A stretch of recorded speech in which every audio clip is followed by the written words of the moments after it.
Hey everybody, welcome to the show. Around the nation right here, TYT Nation. Jeff Waldorf here with you. Got a big show today. Lots of stuff to do, including Michele Bachmann asked God whether or not she should run for office. God responds. Hilarious. We're going to have that later on in the show. First, of course, we have Donald Trump getting all snowflake about Democrats during the State of the Union. I thought we were past this, but no, we're going to talk about State of the Union again. And, of course, we have a study on who shares the most fake news. You're going to be surprised. Then we, of course, we have the Consumer Financial Protection Bureau under President Trump, or, well, more accurately, Mick Mulvaney, serving the banks. Their newest action, of course, deals with the Equifax probe. I'm going to break that down. We've got Kellyanne Conway at the Drug Policy Office. What she's doing there. Hint, it's not much. Got Bernie Sanders going to do something about the opioid addiction crisis. We've got impeachment in Pennsylvania. Fascinating. Just a lot of news. So stay right here. We got a lot of shit for you. Got a lot of news, politics, and progressive opinion. So it's going to be a good show. Stay around for the next hour. Before I get going into the stories, I want to remind everybody, please give us a like and a share if you haven't already. Share us on Facebook, share us on YouTube as well. And, of course, make sure to give us a like. It helps out a lot. All right. Anyway, let's move on. Let's start out with Clapgate. No, that sounds terrible, but we'll go with it anyway. All right.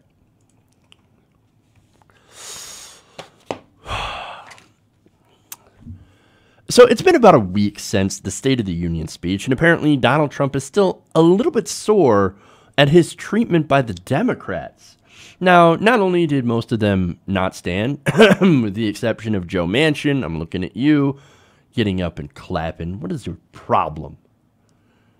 Especially since later on the Republicans went and stabbed you in the back. It doesn't do anybody good to play nice with the Republicans.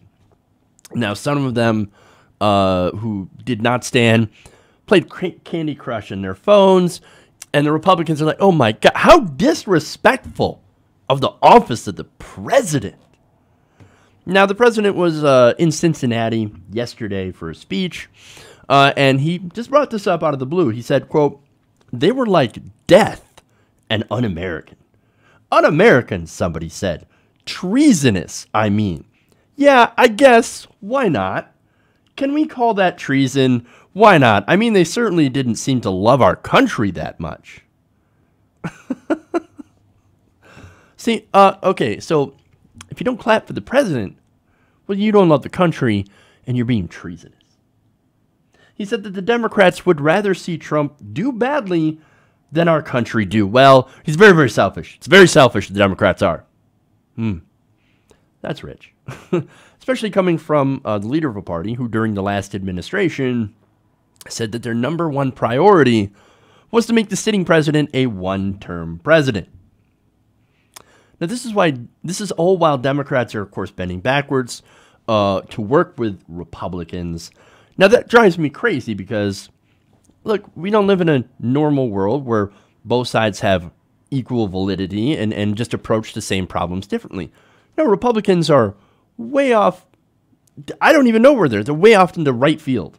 I was going to say left field, but that wouldn't be accurate.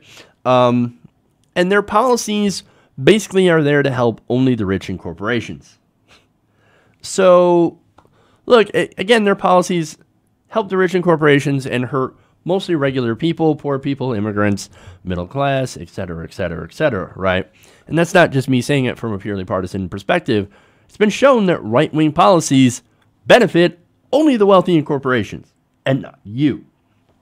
And so stuff like the tax cuts, for example, gave $1.5 trillion to the richest Americans and corporations. How's that supposed to help regular people? Oh, but don't worry, Jeff, it'll trickle down. It ain't trickling down. In fact, hey, look, there might be, you could argue that there's something trickling down, but it ain't wealth. Okay. There are other big policy priority is the wall. Well, the wall would be a giant waste of time and money, and actually would have the opposite effect. It would actually keep undocumented immigrants who do right now go across the border fluidly to go and some of them work in the United States, and they'll go to Mexico to go and give their family money. And right now we're having net zero migration, which means there are more people leaving the United States than there are coming in. When you build a wall, dumbass, you're going to keep them in. Doesn't really do anything. You're just keeping those people in there that you say you really don't want. It makes no sense, but that's what they're doing, right? Now, look, I want presidents to actually focus on making the country better. Now, if Donald Trump, for example, tomorrow came out and said, I'm going to go for Medicare for all. I'm going to buck my party. I'm going to join up with Bernie Sanders, and we're going to get Medicare for all. I would actually give Trump a lot of credit because guess what? Doesn't matter. That's good policy. And not only that, but that it's, of course, incredibly popular with the American people. Now, if he protected net neutrality and he decided, you know what, I'm going to make the Dreamers unconditional, right? So I'm just going to go and protect the Dreamers. And then we'll talk about doing whatever border security issues later. But right now, my first priority is protect the Dreamers. I'd actually give him a ton of credit. But unfortunately, he doesn't seem to be interested in any of that. So this whole idea that the left wants the president to fail just because the country, or just so the country can get worse, is pretty ridiculous. No, I want the president to succeed at making the country better. I want him to fail at making the country worse. And if your goal is deregulation and tax cuts and polluting the environment and eliminating access to higher education and keeping out immigrants and all that stuff, well, then you're making the country worse. And yes, if that is the case, then I want you to fail. But that's not treason. That's called having a political opinion. Let me show you what treason is. And this is the official definition of treason. The offense of attempting by overt acts to overthrow the government of the state to which the offender owes allegiance to, or to kill or personally injure the sovereign or the sovereign's family. That is the official Merriam-Webster definition of treason. Now, unless you see somebody do that, then it's not treason. And so I get kind of tired, by the way, of seeing people from both left and right throwing around that word just in order to attack each other. Again, we see it to the left, or from the left, Donald Trump's treasonous. And we see it from the right, it's the Democrats, it's President Obama, it's all treasonous, right? No, let's stop. Unless you're trying to overthrow the government or kill the leaders or hurt your leaders, then you are not being treasonous. It bothers me, right? And look, on Trump, if Mueller has the goods, and look, my personal opinion is that, yes, he's got something on Trump, most likely to do with money laundering, right? And maybe that, look, if he can prove that he did so when he worked with the Russians and all that, I'll definitely change my mind, right? But let's hold our fire before starting to throw around treason. We have turned that term into the new terrorism where it doesn't mean anything anymore. So let's not do that, okay? Now, if Donald Trump thinks that not clapping during the State of the Union is disrespectful, hey, look, you could think that, right? Republicans didn't clap for Obama during his State of the Union. In fact, let me show you an example of what Republicans did do during President Obama's State of the Union. There are also those who claim that our reform efforts would ensure illegal immigrants. This, too, is false. The reforms I'm proposing would not apply to those who are here illegally. It's not true. And one more misunderstanding I want. Okay, you get the point. You heard that. There's Representative Joe Wilson saying, you lie. You lie to the president. Hey, man, that's like your opinion. Okay. I don't think it's true. But like I said, that's Representative Joe Wilson's opinion. Now, did President Obama go around and say, oh my God, how dare you? You are being treasonous because you, during the middle of my State of the Union speech, went and said, "You lie." No, of course not. He didn't care about it. And yes, look, to be fair, a lot of Democrats freaked out. But hey, you know what? To be honest, I don't really care. I don't really care about this whole issue of respect and the whole honorable gentleman. No, you call people out for what they're doing. Okay? And look, Joe Wilson had an opinion. His opinion, I think, is wrong. Move on. Now, as far as Trump is concerned, look, I don't care about the snowflake president getting his goddamn feelings hurt. Don't care. Don't care. Hey, look, President Trump, if you want to be president, maybe you should invest in getting a tougher skin. Otherwise, shut the fuck up and do your job.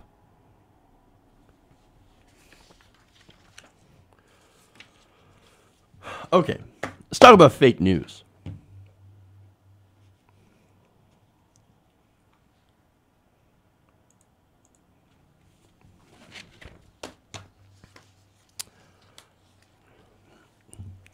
So now fake news is something that we hear a lot about, especially from Trump supporters. They, of course, continue to yell it out every time that there is an article or a news broadcast or something that is critical of the president.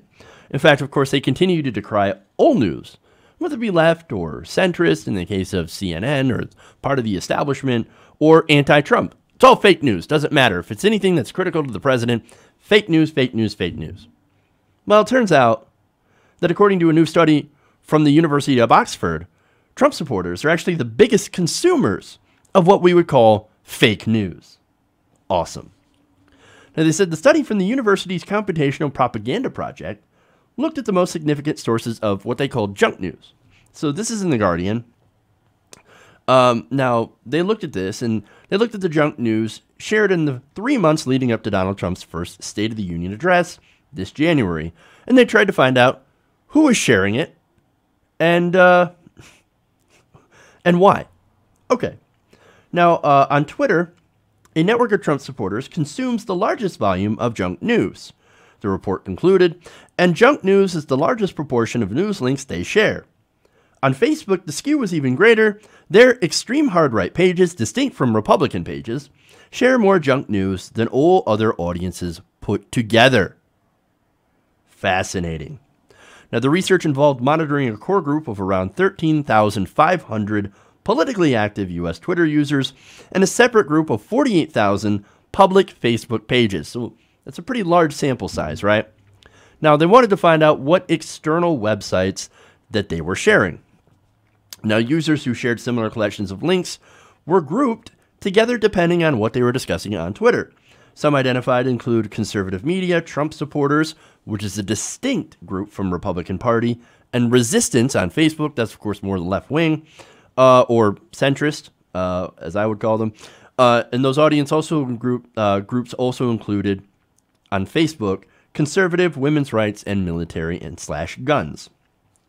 Now, not surprisingly, the two main political parties, Democrats and Republicans, the researchers write, prefer different sources of political news with limited overlap. Now, the researchers also labeled 91 different sites as, quote, junk news. Now, they based that classification on breaching at least 3 or 5 quality standards, including what they call professionalism, bias, and credibility. Now, what did they find on that one? They find that the Trump support group consumes the highest volume of junk news sources on Twitter and spreads more junk news sources than all the other groups put together. This pattern is repeated on Facebook, where the hard conservatives group consume the highest proportion of junk news. Hey, so big surprise, turns out Breitbart and www.hillaryissatan.com aren't exactly reliable sources of information. Who would have figured that one out? Now, what's interesting is there's another finding here that kind of goes a little bit after the left narrative. You're going to love this. And the reason I bring this up is because we've seen Democrats and Twitter and Facebook, Mark Zuckerberg and all that, try to crack down on what they call Russian links, right? Blaming them for the majority of fake news. We're going to load this. One thing this study did not find is evidence of substantial amounts of Russian news sources being shared. Now, I love that because, again, Facebook and Twitter release these things. Are you getting your news from Russians? Just to check to see if you've been misled. And it turns out, no. Most people are not getting their news sources from Russians. Again, not a surprise, but there are a lot of people on the left, specifically centrist Twitter, for example, donut Twitter, that are saying, you're getting your news from fake Russian sites. We need to crack down. We need to crack down. No, the researchers concluded that the political conversations on social media exclude a Russian audience group. It's not the Russians. It's not the Russians spreading propaganda. It's your Trump-loving uncle. So how about, like, instead of targeting RT, which, look, I understand, is Russia Today, but also has a lot of left-wing news sources on there. And they play Tom Hartman, they play Redacted Tonight, things like that.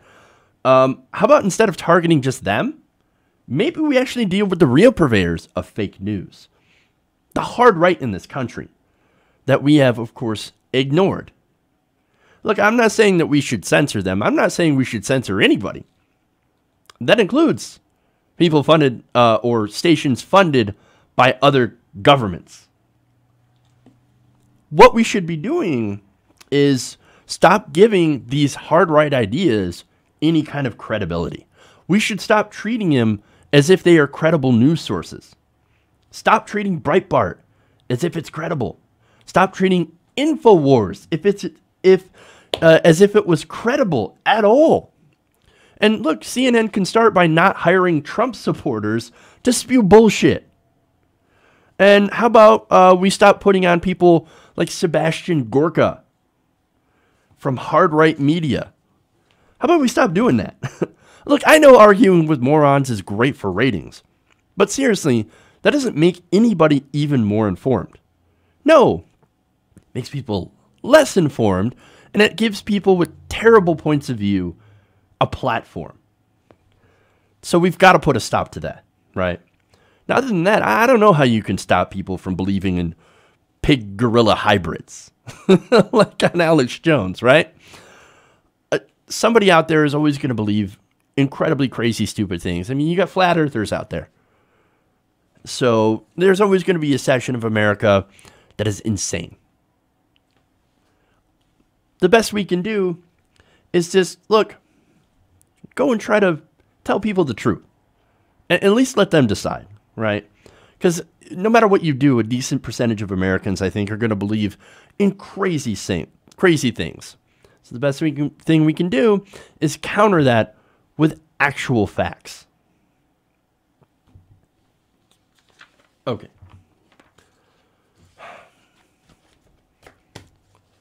Okay, let's move on here.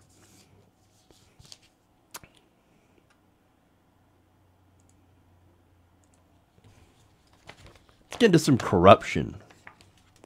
Drain that swamp, right? So the Trump Consumer Financial Protection Bureau doesn't seem to be in the business of protecting consumers anymore. In yet another abdication of their original duty, the agency has reportedly placed its investigation into Equifax in their gigantic data breach on ice. Now, what happened? Well, let me give you some context, some background into this. So last year, 143 million Americans' personal information was compromised in a massive security breach. Now, this security breach was caused by incredibly poor security systems. So what happened specifically is hackers took advantage of a security vulnerability. Now, this vulnerability, it's not like it was unknown. The real scandal here is that it was well known. Equifax told USA Today on Wednesday the criminals who gained access to its customer data exploited a website application vulnerability known as Apache Struts CVE. The vulnerability was patched on March 7th of 2017, the same day that it was announced, according to the Apache Foundation. Cybersecurity professionals who lend their free services to the project of open source software had shared their discovery with the industry group, making the risk and fix known to any company using the software. That includes Equifax. They knew. And yet, 2 months after that exploit was found and patched, hackers took advantage of the vulnerability to enter the credit reporting agency systems. So again, they knew about it, there was a fix for it, and yet, nope, they decided, we're not going to update our security, who cares? It's not like we actually serve our customers or anything like that. Come on. If you're not, if you're not seeing who's at fault here, I can't help you. Look, this seems like an obvious case of negligence, right? You've got the personal data of nearly half the population of the United States that was able to get collected by hackers. And yet, here's the Consumer Financial Protection Bureau under Mulvaney saying, you know what, we're not going to look into it anymore. Nope. We have this investigation. We could do this investigation. We could actually go after them with some sort of penalties. But no. Now, we don't actually work for the consumers anymore. No, we work for the companies now. And look, this isn't the first action taken or non-action taken by the Consumer Financial Protection Bureau under its new head, Mick Mulvaney. They recently asked for $0 in funding, meaning that they don't plan on doing any sort of enforcement or investigative activity. No, of course not. They don't want to look into anything because, again, they do not care about looking into consumers. Now, it's been reported that the decision to not look into Equifax was driven by Mulvaney himself. He apparently, quote, has not ordered subpoenas against Equifax or sought sworn testimony from executives, routine steps when launching a full-scale probe. Meanwhile, the CFPB has shelved plans for on-the-ground tests of how Equifax protects data, an idea backed by former head Richard Cordray. Now, the CFPB also recently rebuffed bank regulators at the Federal Reserve, Federal Deposit Insurance Corporation, and Office of the Comptroller of the Currency when they offered to help with on-site exams of credit bureaus, according to two sources familiar with the matter. Now, you want to know why? Follow the money. You got to follow the money. Mulvaney has taken, and this amount will blow your mind, he's taken at least $5,000 in campaign cash from Equifax Inc.'s Political Action Committee, and also $6,000 from the PAC of Experian. So, from Equifax, he received $5,000. And now, he's decided, you know what? I'm not going to look into the Equifax breach. I'm not going to make sure to recoup any sort of possible damages to the consumer and to prevent anything from this, like this from happening again. Because I don't care. $5,000. As politicians go, he went pretty cheap. That means that if you had $5,000, you could have bought Mick Mulvaney and maybe he would have actually protected you. The system is sick. The fact that you can buy off politicians as a corporation and then they can take over the agencies that are meant to go in and actually oversee those corporations that they took money from, that is disgusting. That is gross. That is legalized corruption. You want to talk about the swamp? That is the swamp. And here you have the Trump administration swimming in it. They bathe in that corruption. This is not draining the swamp. You look at all of the different Trump appointees to all these different agencies, and you look at what they're doing. They are enabling the swamp. They are filling it with swamp monsters. There's no draining of the swamp going on here. No. They are the swamp. Okay. I'm going to take a quick 1-2 minute break, and then we'll be back. We got plenty more stories here, including Kellyanne Conway and Michele Bachmann asks God if she should run, and God responds. We'll be right back. Around the Nation.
everybody. Welcome back to the show. Around the Nation right here, TYT Nation. Jeff Waldorf here with you.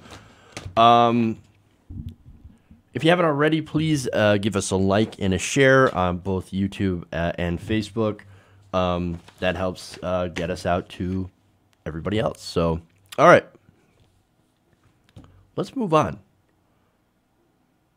Let's talk about Kellyanne Conway.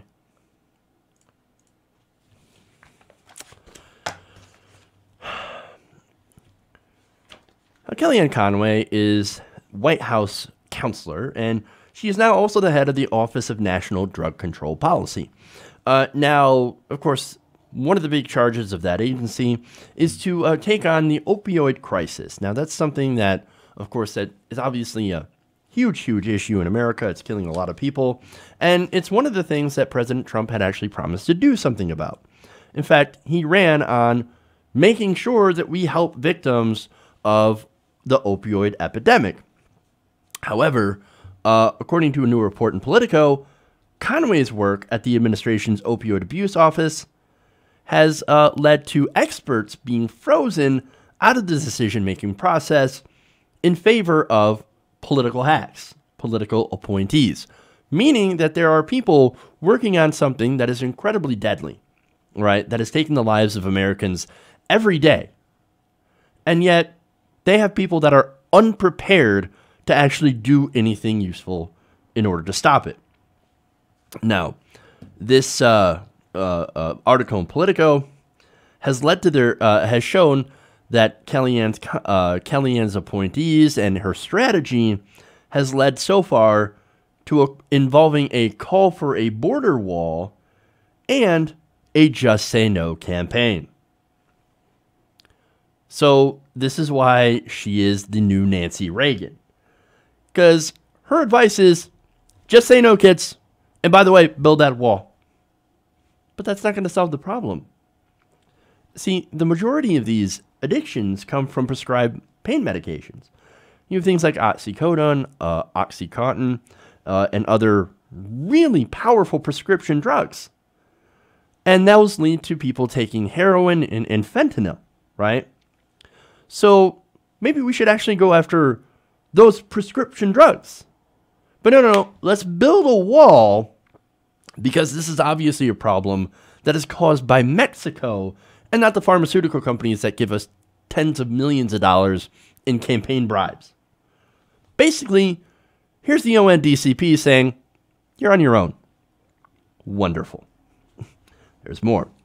Trump is expected to propose massive cuts this month to the drug czar office, just as he attempted in last year's budget before backing off. He hasn't named a permanent director for the office, and the chief of staff had been sacked in December. And for months, and we reported on this story before, the office's top political appointee was a 24-year-old Trump campaign staffer with no qualifications. Its senior leadership consists of a skeleton crew of 3 political appointees, down from 9 a year ago. Now, from that selection of individuals, does it seem like they care a lot about this issue? Former Trump administration staffer told Politico, quote, "It's fair to say the ONDCP has pretty much been systematically excluded from key decisions about opioids and the strategy moving forward," meaning that they pretty much have no strategy, and the Trump administration is more of like, I don't know, I'm out of sight, out of mind. Let Jeff Sessions handle it by declaring a new war on drugs. It makes no sense. It makes no sense. Now, let me give you some more information that was in the article. The agency's acting director, Rich Baum, has not been invited to Conway's opioid cabinet meetings despite serving in the office for decades. Politico reports, as well as, and instead of 2 political appointees without any relevant experience attend on his behalf. So he doesn't show up, and to people who are not experts in this field on this issue have joined in his stead. One political appointee is Andrew Giuliani, the 32-year-old son of New York Mayor Rudy Giuliani, who the White House told Politico has no background in drug policy. So What is this? This is obviously rewarding supporters with positions that look good on paper. Now that means that they're not equipped at solving the problem. And the office itself, under Kellyanne Conway, basically all they want to do is demagogue people from Mexico. Now, remember, they're bringing drugs, they're bringing crime. It's not the pharmaceutical companies that are at fault that offer kickbacks to doctors for overprescribing certain drugs. No, it's the Mexicans. That's why we need a wall. And then, by the way, just say no. So, again, if she's not working on solving the problem, then what is she doing other than demagoguing? Turns out, nobody even knows. Shelley Moore Capito of West Virginia, who's being slammed, her state is being absolutely destroyed by this crisis, says, quote, "I haven't talked to Kellyanne at all, and I'm from the worst state for this. I'm uncertain of her role." This is a Republican saying, look, I don't even know what Kellyanne Conway's doing. Like, she hasn't talked to me at all. Now, Tom MacArthur, a Republican in New Jersey, says, quote, "If I want technical advice, I'm going to work with Baum. If I want to get a message to the president, Kellyanne is somebody that I know I can talk to." So that's like, basically the only thing that she's doing is she's acting as a relay to the president, who may or may not actually care about this issue, and I would lean towards he does not, because he obviously doesn't want to do anything about this issue.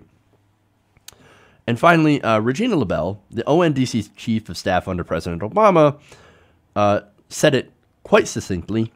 She said, "I don't know what the agency is doing. I really don't. Again, they're not getting involved. They're not really doing anything. Now, I know what the agency should be doing. They should be going after the drug companies, the makers of these prescription drugs. We should also focus on treatment and prevention, and not going after the people who end up getting addicted. And look, we should actually fund programs that deal with addiction." But what does Trump wanted to do instead? Well, he's wanted to cut Medicaid funds, specifically for people who are dealing with addiction. Not only that, but he wants to fund partial solutions, meaning that he's only given a very, very minute, small amount of money towards fighting the opioid crisis, whereas the CDC estimates that we would need nearly $80 billion in funding to properly fund some of the solutions. Now, that just happens to be near the amount that he wants to give to the bloated military. And this problem, this is already crisis level. Death from drug overdoses related to opiates increased to more than 42,200 in 2016 alone. That is an increase over the previous year. And yet the Trump administration and Kellyanne Conway, they're doing nothing but bringing in political hacks so they can sit there and just not solve this problem. Look, we know the solutions, right? But as usual, nobody has the balls to stand up against the pharmaceutical companies or offer those real solutions. And look, I feel really bad for the people who believed Trump when he said he was actually going to help you. To those people, look, you guys got conned by the biggest con man there is. This isn't a ha-ha. This isn't an I told you so. People are dying. And look, I know that a lot of these people were desperate for solutions. And there are solutions out there. They're just not the ones pushed by Republicans or corporate Democrats or anybody funded by big pharmaceutical companies. So just know that. And know that the next time a politician talks about fighting this crisis, ask them how. And don't stop until you actually get real answers and not fake platitudes. Okay. Speaking of solutions, well, we've got one.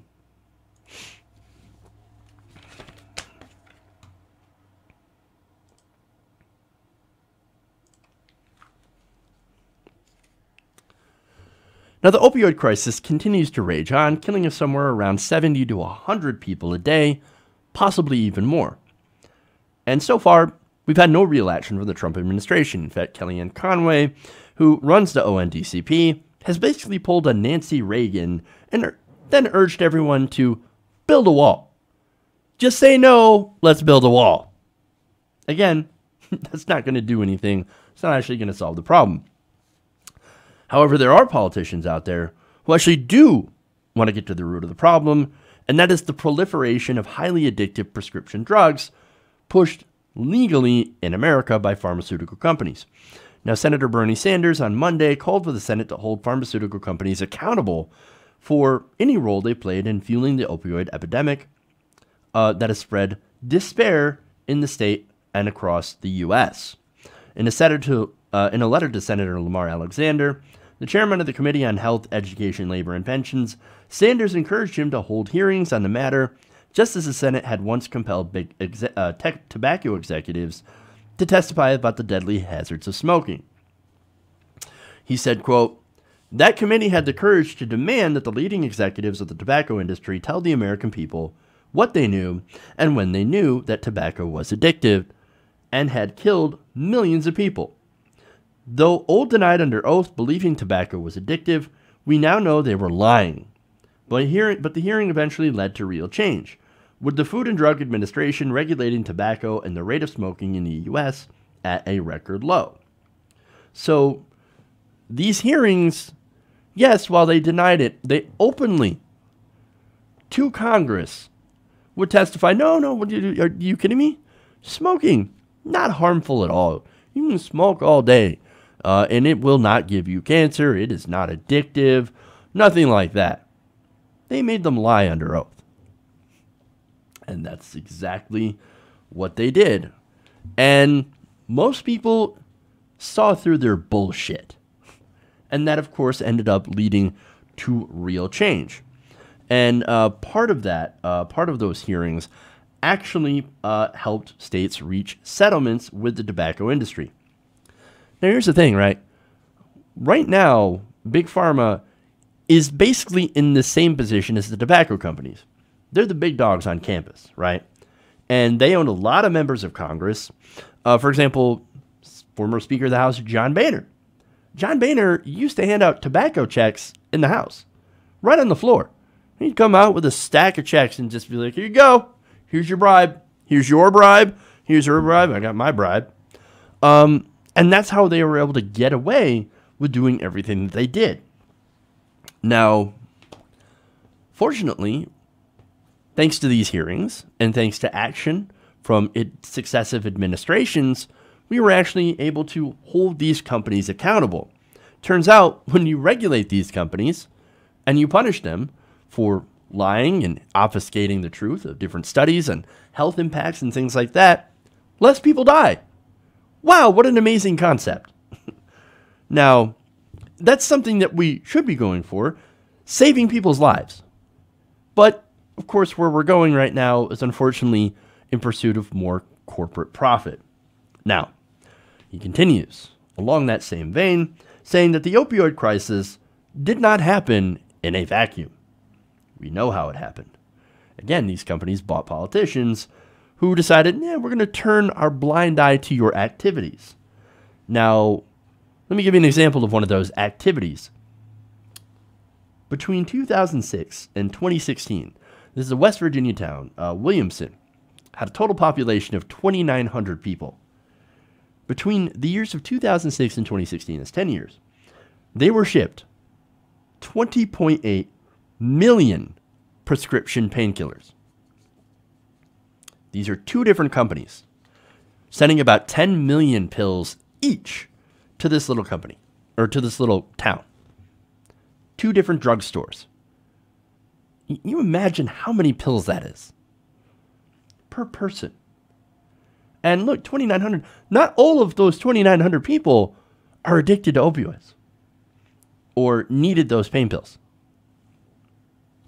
That is outrageous. How many pills were they prescribing to people and handing out? Amazing. Anyway, now Sanders continues, While some of these companies have made billions each year in profits, not one of them has been held fully accountable for its role in the crisis. Individual states have received small settlements from companies after taking legal action, but not nearly enough to pay for the costs associated with the opioid epidemic. The states cannot do it alone. So, yes, these are the problems, right? Well, what's one of the solutions? Well, Sanders noted in his letter that he plans to introduce legislation that would in part require companies to reimburse communities for the economic consequences that their painkillers have caused. So, this is legislation to say, okay, look, we're going to hold you accountable. For example, those two companies that were sending those massive amounts of pills to those to that really tiny town, they would have to face some sort of financial consequence. Now, if the Trump administration actually cared about holding these companies accountable and actually going and solving the opioid epidemic, or at least taking steps to do so, then they would agree with the Sanders proposal. Now, I doubt that that will actually happen. Unfortunately, as I said before, a lot of these politicians, mostly Republicans, some corporate Democrats, are purchased by these companies. And they will not regulate these companies or hold them accountable. And what they do, and what these companies have done as well, is put people behind profit. Put profit ahead of people, okay? And they pushed for more and more prescription drugs to be sold. Not only that, but they fight hard against other things. For example, legal cannabis, right? In some cases, I think that would be better for the patient suffering chronic pain because there's no chance of getting addicted. You don't get addicted to marijuana. There's there's a huge risk when it comes with taking these prescription painkillers. Whereas, again, the risk for marijuana, you can even overdose on it.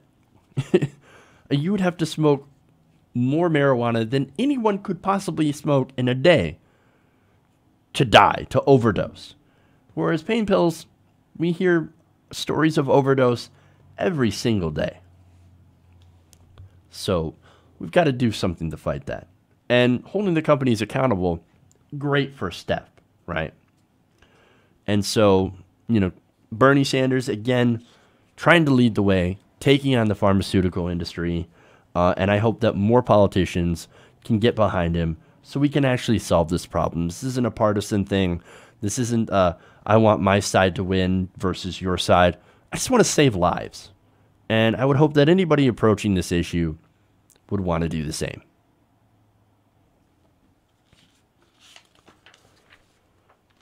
Okay.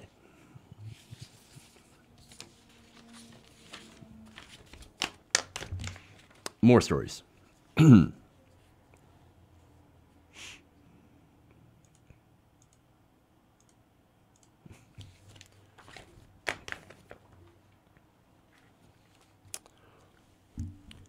A Pennsylvania state representative just recently called for 5 Democratic justices to be impeached after they decided to strike down a congressional map that was heavily gerrymandered in Republicans' favor.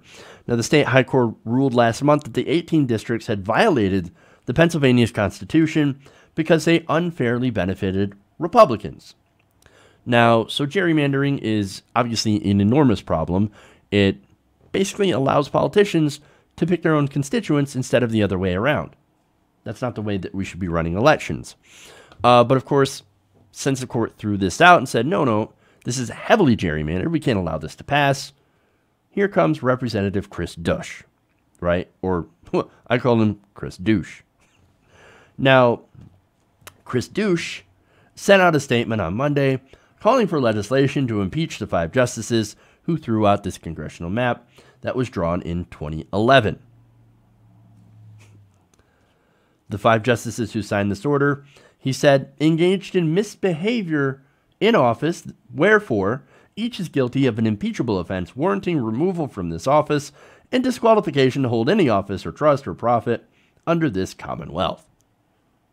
So, okay, let's get this straight. You gerrymander the hell out of a map, give yourself a huge advantage, and then when you're caught with a hand in a cookie jar and get your obviously biased map thrown out, you then proceed to throw a tantrum and try to get judges impeached because you don't like their decision.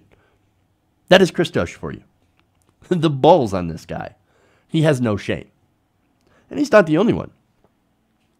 The state Senate President Pro Temp, Joe Scarnati, and House Speaker Mike Turzai also issued a joint statement saying, quote, they may be compelled to pursue further legal action in federal court. So they're going after these justices because they don't like the decision that they made. Well, sad day for you. No, look, as I said before, gerrymandering is a huge problem, and it's not just Republicans that engage in it. You also have Democrats that do it too. And sometimes Democrats will make deals with the Republicans. Hey, look, I want a safe seat in this district, so we're just going to draw me a safe seat, and you can have the rest. I don't care if that puts the state under Republican control. As long as I have my safe seat, I can run for re-election and continue to get paid by my donors. Well, that's all I care about. Those kind of Democrats are the worst. Okay? Now, this is why neither party should be allowed to draw congressional districts. This needs to be an independent agency that is nonpartisan, non-political, that just simply uses science and, to draw their maps. And that's it. Again, voters should pick their politicians. It should not be the other way around. But so sadly, in far too many instances, we have incredibly gerrymandered districts that favor one party over the other, and again, creates what we call safe seats. And it's my opinion that there should be no such thing as safe seats. There should always be some sort of competition, okay? And may the best candidate, the one who actually tries to represent the people, all the people, should win. Not just the ones that they want to represent. So, hey, good luck, Chris Douche, on your impeachment. I hope you fail spectacularly. Okay.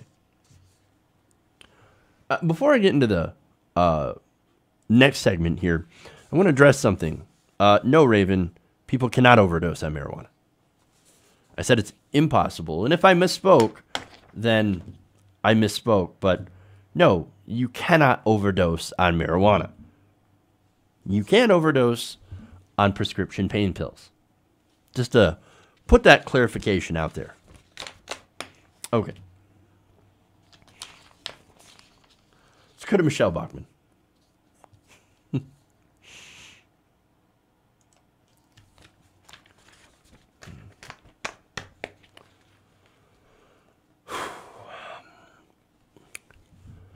Now, Michele Bachmann is a kooky right-wing fundamentalist, right? She actually used to serve in Congress, and at one point she actually decided she was going to run for president. Now, recently she had been wondering if she should get back into politics. Now, she would be running in Minnesota for Al Franken's old seat. Franken, of course, ended up having to leave after some sexual harassment allegations. So now he's out of that seat, and Michele was thinking, maybe I should jump in. In fact, back in January, she was talking to televangelist and fellow crazy person Jim Baker. Now, on his show, she said, quote, I've had people contact me and urge me to run for that Senate seat. And the only reason I would run is for the ability to take these principles into the United States Senate. Now, of course, those principles being so-called godly principles, right? Now, the question is, she asked, should it be me? Should it be now? The question is, am I being called to this now? I don't know. Called to this by who? Well, none other than God. Of course. So she was asking for an endorsement for God, or from God, right? Well, now she has her answer. During an interview on Minnesota Public Radio, she told host Jan Marco that she, quote, did not get a sense from the Lord that she should launch a bid. It became very clear to me that I wasn't hearing any call from God to do this. Like, was she waiting for God to call her on the phone? Or to send her a text or email? Maybe skywriting? Yeah, that would also work. I don't know. But obviously, she's saying, well, I didn't get a message. Well, maybe that's half true. Because I noticed a few days ago, There's a bit of an article that came out showing that she did, in fact, receive a message from God. I actually want to show that to you right now. Take a look.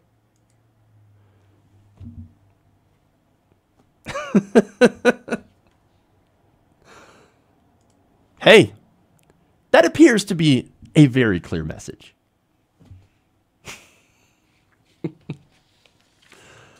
Oh boy. I should have saved that one to the end, because I'm gonna get angry with this next story. All right.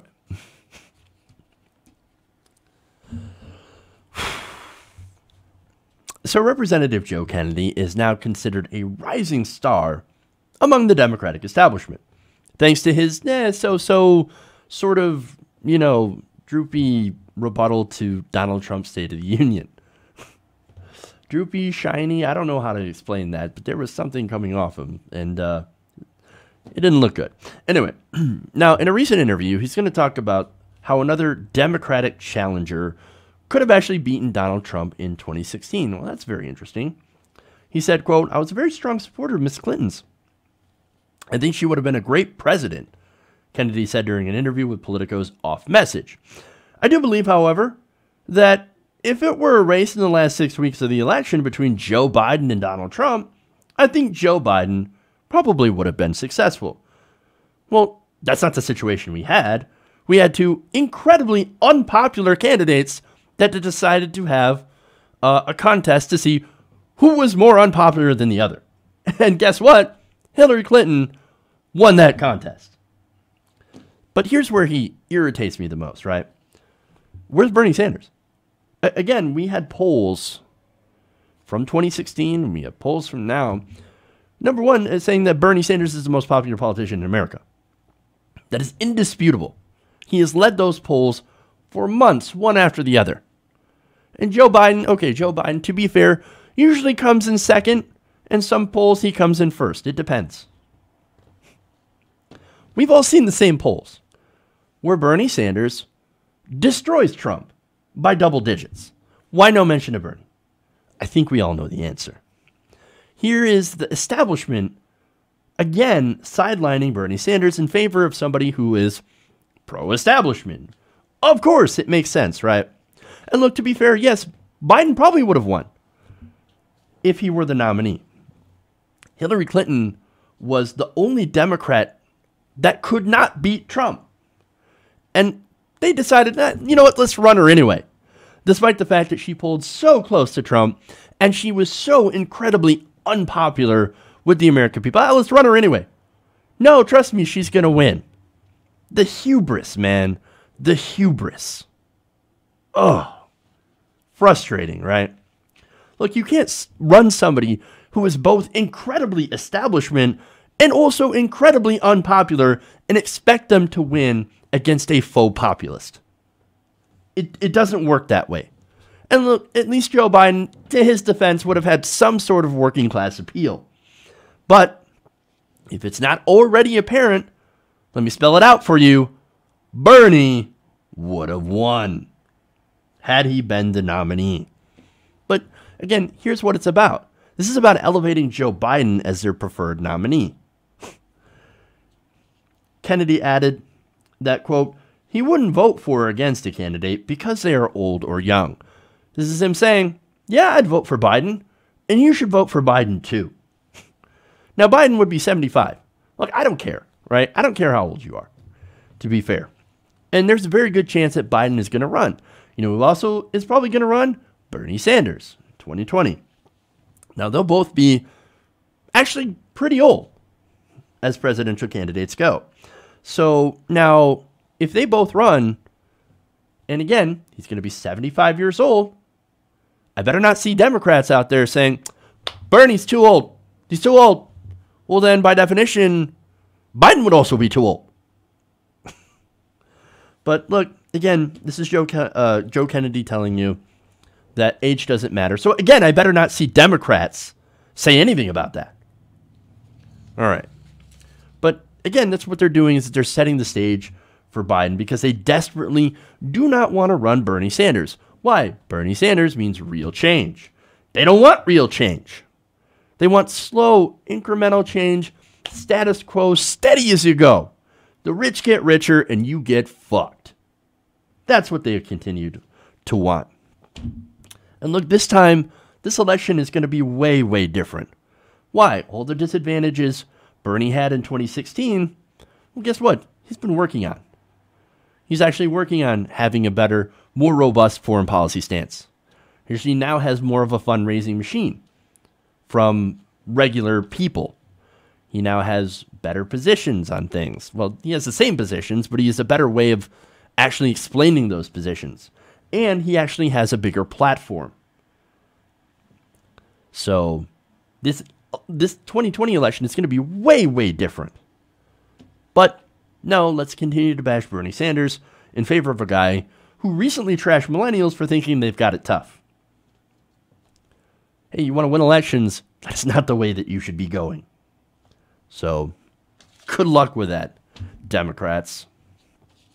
Okay. That's it. That's all I got for you guys today. If you haven't already, please give us a like and a share on YouTube or on Facebook. Please subscribe to the channel, youtube.com/TYTNation. I want to give a big thanks to the patrons, patreon.com/TYTNation if you want to support the show. We're trying to get to... Well, I mean, I'm trying to get to as much patron support as I can, obviously. But I want to get to 400 patrons. So we're at 330. Let's get to 400. So, all right. It's a long-term goal of mine. Get the show to make even more, to be able to expand. So, anyway, thank you guys for watching. You're awesome, as usual. Love you guys. And we'll see you guys tomorrow. The next show, we will have Ron Placone in for the first segment. So you don't want to miss that, especially since he was gone last week. So he'll be back tomorrow. Ron, Jeff, TYT Nation. It's going to be awesome. All right. Love you guys. And remember, change begins with you. Good night, TYT Nation. See you tomorrow.